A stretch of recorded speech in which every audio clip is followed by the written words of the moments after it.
তোমাদের তো আগেই বলেছি কলকাতায় ফুলের দাম ভীষণ কম, তাই জন্য এই ফুলগুলো দেখে না আমি মানে বিশেষ করে মালাগুলো দেখে না আমি একেবারেই লোভ সামলাতে পারি না, জানো তো। তাই জন্য আমি মানে যখনই ফুল কিনতে যাই তখনই একটা দুটো করে মালা নিয়ে আসি। আর 1 তারিখে তো ছিল বুদ্ধ পূর্ণিমা, তাই জন্য আমি লক্ষ্মীর ঠাকুরের জন্য ওই রজনীগন্ধার মালাটা নিয়ে নিয়েছিলাম।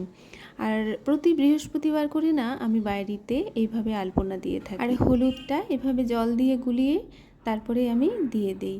এটাতে না নেগেটিভিটি, তারপরে বলো কোনো খারাপ পোকামাকড় এইসব কিন্তু ঘরে ঢুকতে পারে না।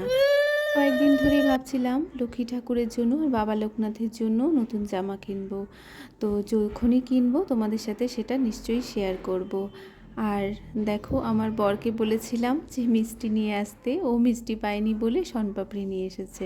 আমাকে বললো শনপাপড়িও তো ঠাকুর খেতেই পারে, এটা তো ভেজই।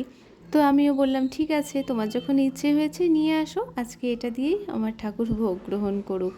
তো আজকের ভিডিওটি তোমাদের কেমন লাগলো অবশ্যই জানিও। আজকের জন্য এইটুকুই থাকলো, টাটা।